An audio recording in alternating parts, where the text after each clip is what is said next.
Welcome to the Addiction Pharmacy Podcast. In today's episode, our guest is Mr. Daniel Ruffolo, a master's level therapist who works as a health and wellness coach. Dan has a very strong interest in the therapeutic potential of drugs such as ketamine and has studied its history and application. Through personal experiences as well as professional and academic endeavors, Dan has gained valuable insight into the effects of ketamine, and we're fortunate here at the Addiction Pharmacy Podcast to have him and help him share that information with us. So thank you and welcome to the podcast. Dan Ruffolo, welcome to the Addiction Pharmacy Podcast. Thank you, Mike. Thanks for having me here. I'm excited to talk about some ketamine here. Great. Good to have you. And I also want to tell everyone that Dan and his guitar and his band are providing the music that we use at Addiction Pharmacy. So thank you, Dan. Heck yeah. We're happy to be a part of it. Happy to talk here today with you, Mike. Great. As far as ketamine goes, as I mentioned in the intro, your first knowledge or experience with ketamine was via recreational route. And at Addiction Pharmacy, we like to share the information that pertains to the drugs, as well as the recreational potential and certainly their therapeutic potential. So if you don't mind sharing with us your thoughts on it from a recreational perspective on what it provides people when they ingest this drug. So yeah, ketamine was introduced to me first in the music scene. I was kind of in the early electronic scene there, and it was everywhere, to tell you the truth. It was easy to get. And that was my introduction. And I didn't think of it as being this possible antidepressant or have this great medicinal benefit. I was just using it, in this kind of 18-year-old angst or just trying to have some fun, right? But over the couple years of dabbling with it and other psychedelics, and then continuing my education, and I just spun back around to it, and now we're seeing it as it's being used widely, and and you have even it's patent now as a antidepressant in a nasal spray. So full circle, it's kind of it's a funny thing, but it first started off, just literally getting it recreationally out of a vial. And recreationally, you usually will insufflate it. So that's my one downfall. You are snorting this typically in the recreation form. Right. So that's one downfall.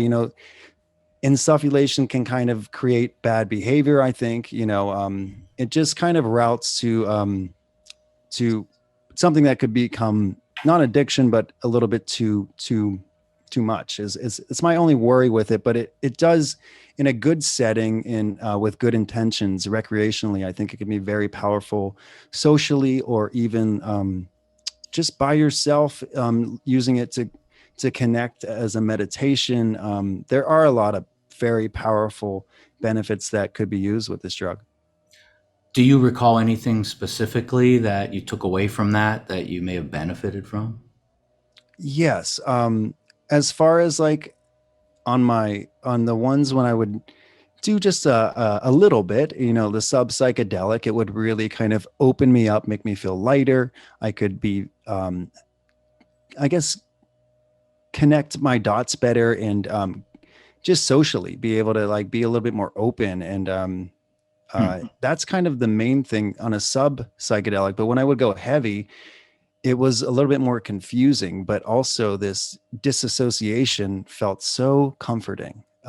There was something about the disassociation that was really comforting. And it put me in this space where kind of everything, that any stress or any little bullshit really disappeared, kind of, so, and then you come back and then you have this new perspective, and that'll wash away eventually, but it was there. So, and you go back to that, and I did that a couple of times, and that's more at the psychedelic, heavier usage. But on a sub psychedelic, you get this kind of clarity, this lightness. It's quite nice.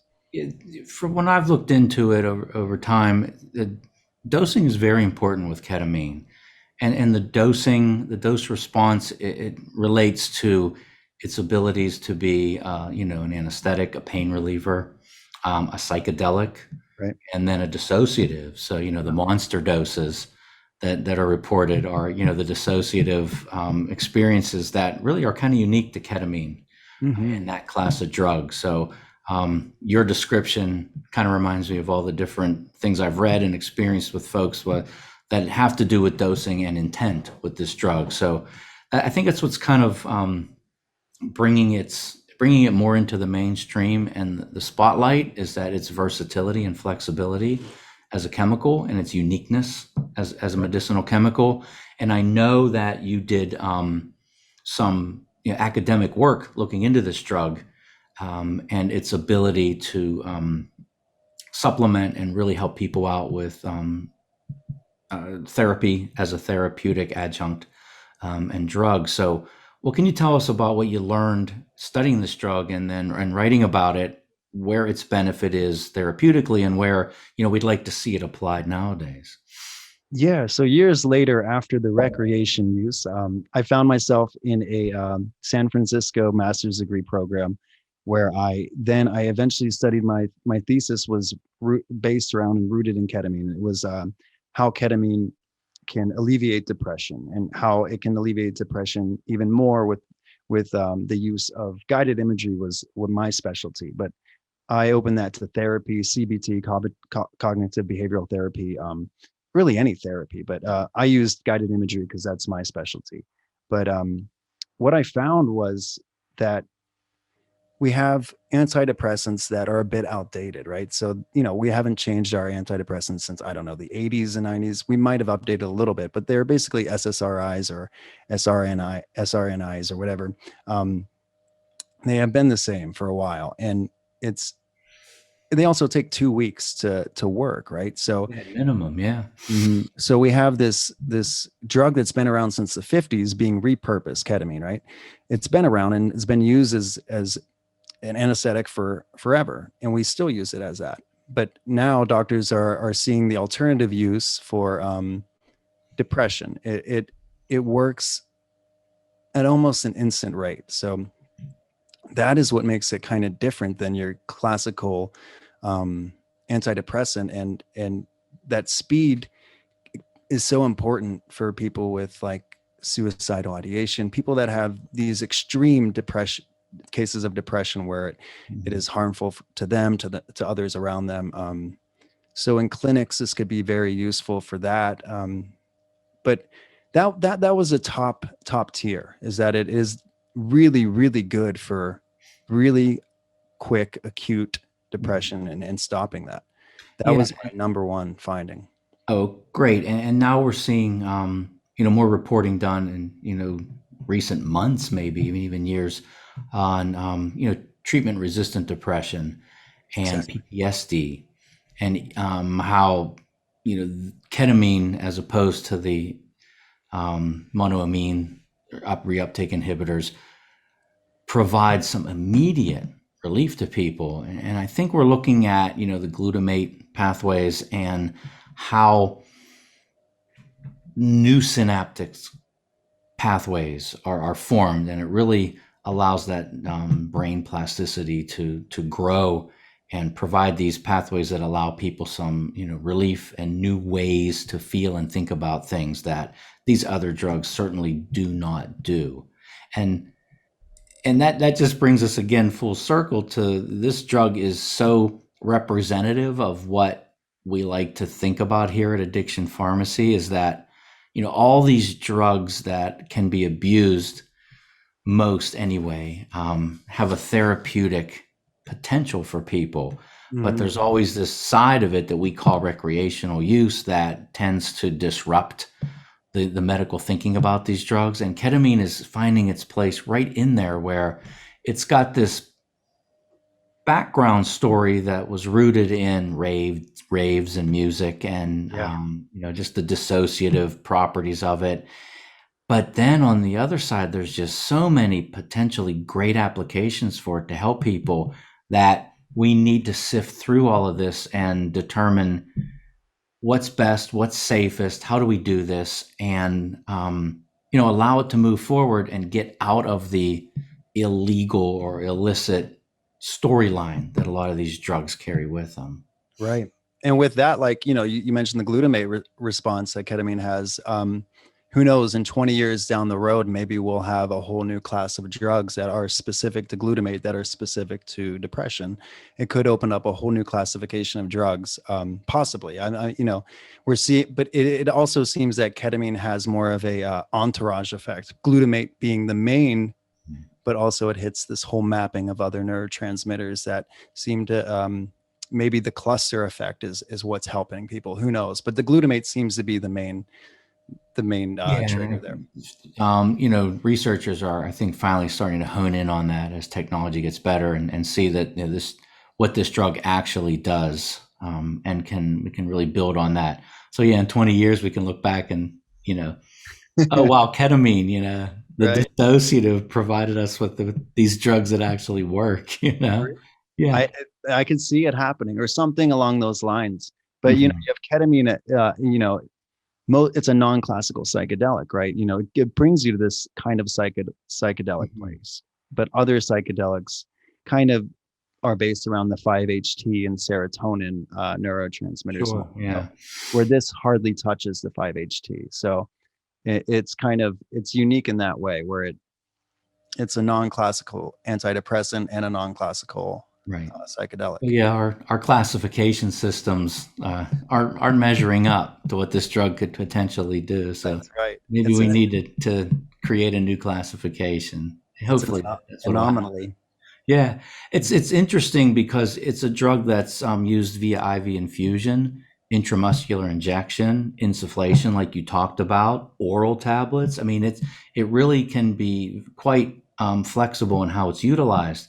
And I was just reading an interesting study about home induction of Yeah, ketamine with a sublingual type formulation cool. as an outshoot of all of the virtual kind of telehealth that Yeah, we've had to utilize. So I've heard about this. someone took the initiative to say, well, maybe this drug can be utilized that way too, which is, jumping into the fray here and say, wow, we can help people now with this drug and utilizing what we've learned through technology and getting this to people. So I was really optimistic to see something like that being done and setting the stage for, okay, how can we make this work well? Yeah. So from my research, the bioavailability with intravenous and intramuscular are going to be give the doctor the advantage to give them that sweet spot, to really hone in on the dose, where lozenges or your recreational snorting, Hmm. your bioavailability is going to vary depending to body, but be way Right. way lower than 99%. So there is that advantage to intramuscular and intravenous, but you also have the disadvantage of setting, which is a doctor's office, right? So usually those settings, unless they were maybe doctors that thought, hey, let's make the setting feel really cozy and homey, maybe that would help out. But there is that kind of sterile setting with you still have an IV coming out of your arm during the experience. So for me, that would be um, Mhm. a hurdle maybe. But so there are these disadvantages and advantages to each route, and to, I guess, to where you're at, Yeah, just I think what we may learn out of all this is that there are ways to deliver medical care to people in their home, because it's always a matter of access to care, getting people into treatment, going through all of that, the payment methods, always barriers that that fuel the numbers of X amount have this diagnosis and X minus so many are actually not getting treatment. So it's always a matter of we need to get more people in to get treatment. So a drug like this that's falling into that discussion, it's pretty mind blowing and pretty heck, progressive thinking, and I'd like to see it is. something come out of that. Pretty Yeah. cool. And like you said, the treatment resistant people, there's so many of them, I to think anti. 50% It's or about something. 50%. Yeah. So that's wild right there. You have so many people that need help, Yeah, I was. One out of four adults in this country diagnosed in their lifetime with a depressive episode. Of One out course. of three with anxiety. And those are some big numbers. And those numbers are just going up. So Yeah, I mean, we have not COVID. going Their down. suicide rates are going up. It's a world. We are in despair right now, and these are diseases of despair, right? It's a cultural thing. It's a societal thing. And these drugs can kind of hopefully help us. I always say ketamine. You disassociate to reconnect. It gives you the opportunity to reconnect, maybe reconnect behaviors. And it's not just the drug that's going to do it. And that same with psychedelics, it offers you the opportunity. It opens up this new perspective. And if you want to follow that path, you can. But you might need other therapy integration. You need to be talking with people to continue those new thought patterns, that new paradigm. If you just it's not going to happen just like that, as a lot of people think. Yeah, exactly. That's a great thought, Dan. And I think we should, segue out with that. Heck yeah. Let some people think about that, and the whole integration of care and what it means to folks in their complete life picture, and how we can help that out therapeutically. Yeah. So, Dan, I want to thank you. This has been a great talk. Hopefully, we can reconnect on this again in the near future. Appreciate you lending your knowledge on this. Anytime, Mike. I appreciate you having me. This has been a blast. Let's do it Great, again. thank you. We'll roll out with some different places in space. Dan's band, as Yeah. I mentioned, and Heck yeah. that's our soundtrack here. So enjoy, everybody, and hope to hear from anybody soon. Take care. Thanks again, Mike. Great conversation with our friend and colleague Daniel Ruffolo. The landscape for the use of ketamine and other psychedelics is widening greatly, with exciting potential coming on the horizon. We're very grateful to have someone like Dan come on the podcast and share his experience and knowledge with us. Thanks so much, Dan, and we look forward to having you on again. And again, please post comments and questions to the podcast and subscribe to our Addiction Pharmacy channel. Thank you.